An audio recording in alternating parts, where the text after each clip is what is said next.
I am Ted Cooley, and this is the 10th lecture in response to the book by Zen of the People's History of the United States, starting with chapter 19. This chapter hits close to home in a number of areas, from the time in 1960 when some of my classmates tried to strike New Mexico State University over a raise in the activity fees, which did not go before the students for a vote, despite regulations requiring such. As I was already working 20 hours a week to pay for living expenses and working for the school, I did not participate, but I certainly agreed with the strikers' positions. The chapter divides, more or less, into a women's movement, Native American protests, prison concerns, and general social changes. I am not certain how there might be a better organization, for all of these items interact with each other, as well as the civil rights movement and the anti-Vietnam protests. The social changes from the mid-60s into the early 70s were profound. I believe that many of the tensions now in the United States reflect whether or not a particular citizen has been able to accept the changes of that era. Being raised in a small town with moderately conservative parents in a community with only one African American family, I had to unlearn a great deal in passing through this time of social change. Eleanor, from a somewhat more liberal background, still has made many accommodations to the revolution, if we should use that word, of the 1960s. One of the characteristics of the 50s was the respect for the wisdom of the parents and other authority figures. In keeping with this tradition, Eleanor was instructed to register to major in home economics in college, a program which her mother had followed, though not completed. One of the wisest actions Eleanor ever did was, when she went to the table to register, to declare for history her best subject in high school instead of the home economics for which she had been instructed. I was on a math scholarship. Had the program been applied math or chemistry, I might have stayed in the field. However, it was a theoretical department. I simply do not think that way. So entrance into the humanities became a possibility, though I know my father had preferred that I would be a scientist. Marrying at 19, though it was a disappointment to Eleanor's parents, as they were certain she would never complete college, we lived through aspects of most of the items Zen describes. The emotional presence of many of these changes are still with us. The section on women, starting with the voting amendment, reflects much of the anger felt by women in their so-called, quote, assigned role, unquote. The pressure for change in this area, as the others in this chapter, continues, though pay equity is twice as close now as when Zen was first writing. One of the significant gaps which Zen does not pursue is the shift in power to women by the control of their fertility. This may be the greatest social change and of social back pressure in the last several thousand years, since the shift from the mother goddess around 1500 BC to the patriotic type of society. I feel certain that the fundamentalist approach in several of the world's religions is a response of the fear of men, of the possibility of women controlling their bodies and reproduction, though is expressed in different ways in different cultures. Though the pressure for prison reform witnessed the Santa Fe, Maine, has stayed at a high level, the conservatives lock them up attitude has directed itself in new ways, with both the growth of private for-profit prisons and the use of prisons to assist economically challenged communities. In grants, after the collapse of the uranium mining industry, prisons, now 2 of them, were recruited to provide jobs to replace those lost with the mining industry. Santa Rosa and Estancia also added prisons for employment, or at least that was the selling point. The current outbreaks of COVID at both prisons and immigration holding pens in southern New Mexico adds to the dead end that all this incarceration produces. I had an acquaintance who took a shot at a couple of officers coming to serve a warrant for advertising a cancer cure not approved by the government. In the 2 years he was in prison at La Tuna, he rewired much of the prison, as he was a graduate electrical engineer by training. The time served made no apparent effect on his political views. We lived for 7 years only 5 miles east of the Kickapoo Reservation in Kansas. Hence, bumper stickers saying, "Custer died for your sins," and similar items were accepted. Some of the veterans of the American Indian movement and the Wounded Knee demonstrations were reported on the reservation west of town, though keeping a low profile. The increased respect for the Native community has decreased the violence. For those from the Rosebud protesting the pipeline in the Dakotas, at least have not been subject to mass military firing on their protesting.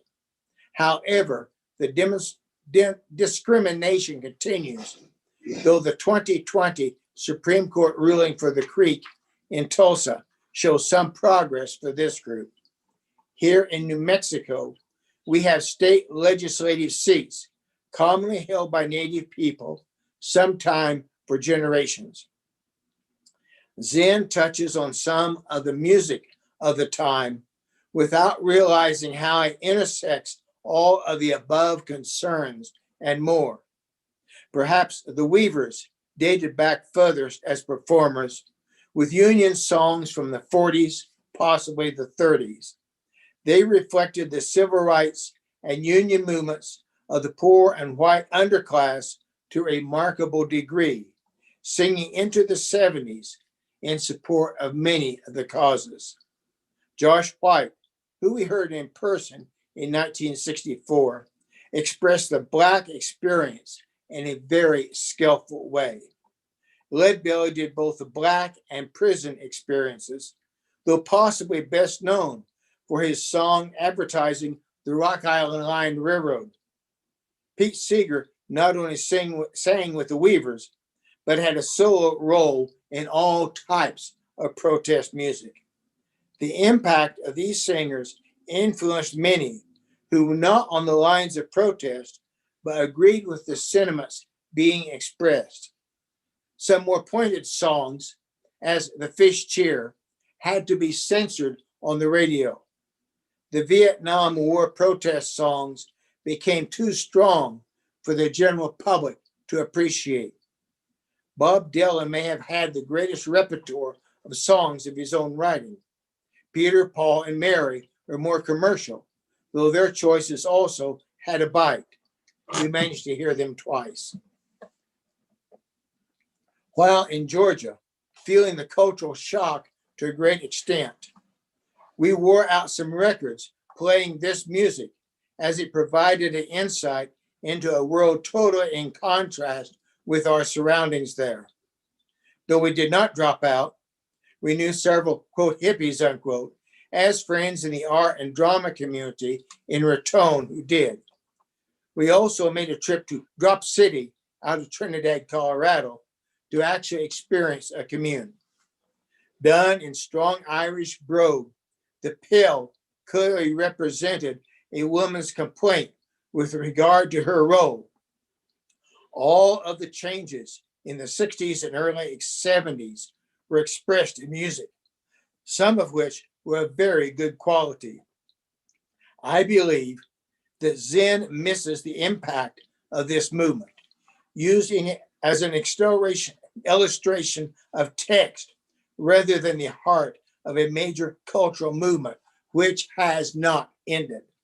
The power of music and poetry as protest seems unappreciated even when he uses it as an illustration. Okay.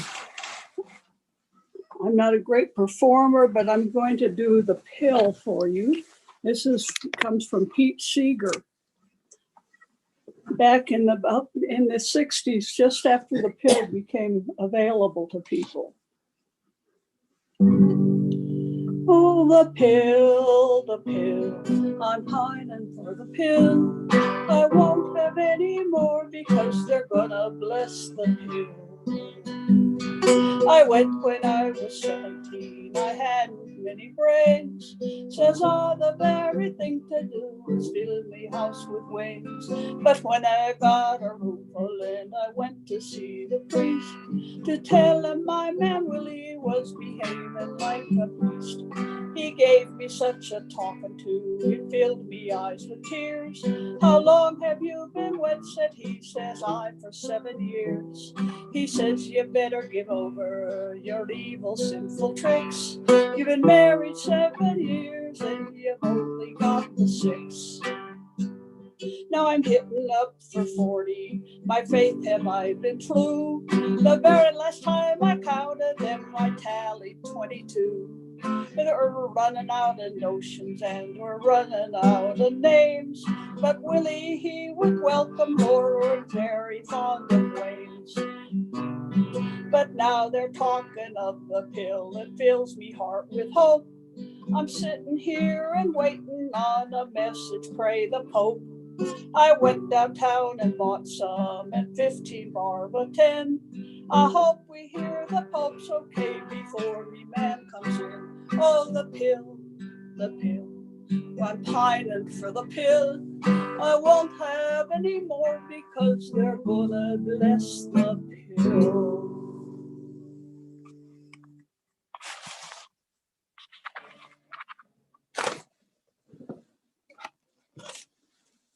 To conclude this chapter, though not on the surface of current society, I believe that the thoughts expressed in the 60s era of music have not disappeared, but are present in many citizens of the current voting public. The times are certainly subject to change, despite the traditional males currently in charge. They are in a minority and are filled with fear of change instead of welcoming it with open arms. They know that age is against them, with many of the younger generation simply going their own way without letting these old men know what is actually going on in the lives of the youth. Chapter 20. The pause in progressive thought following World War I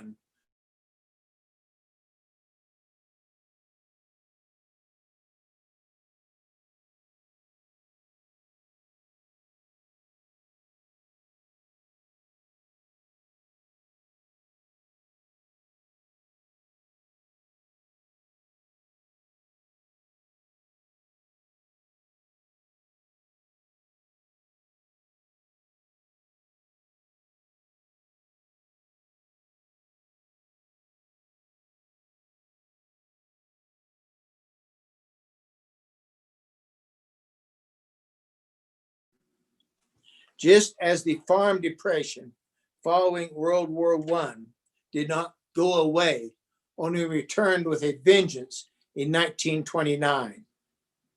Zen presents the power of the corporations and the willingness of some government leaders to try and cover up the social changes by increasing wealth for the corporation and the power of the government.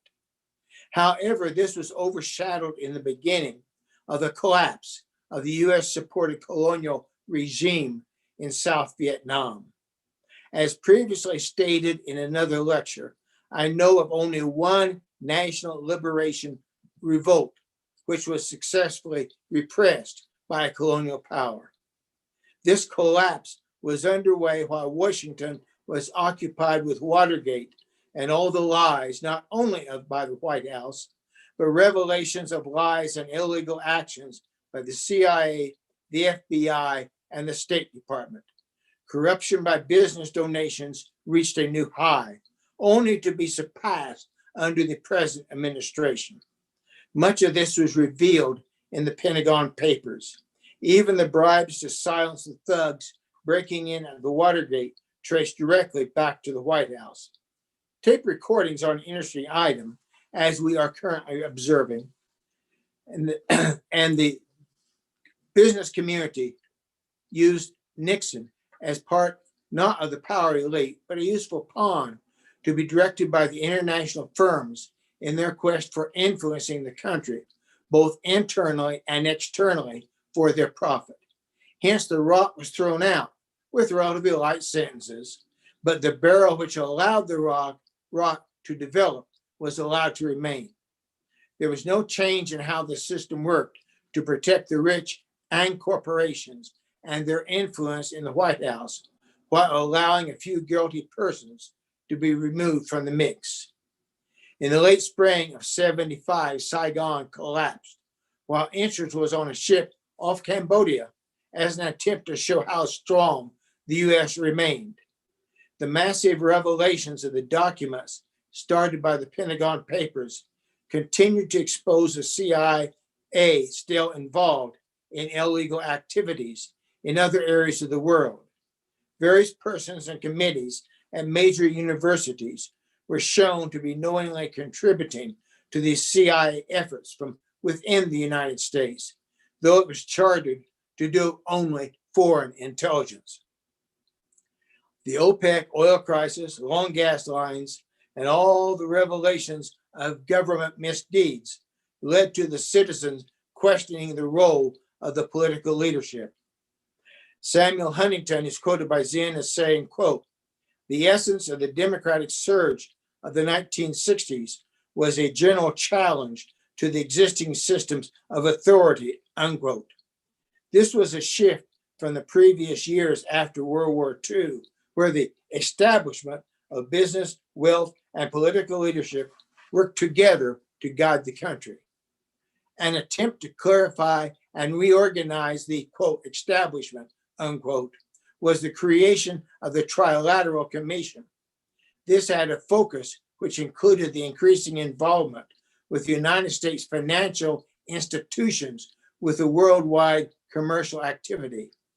Several important banking and industrial institutions from a number of countries were brought together to attempt to restore U.S. prominence after the debacle of the U.S. involvement in Vietnam. This was only partially successful, for even during the U.S. celebration of the bicentennial of independence for the United States, protests against the massive influence of international corporations and wealth continued. The mood of this country was not as unified as these molders of public opinion and business success envisioned.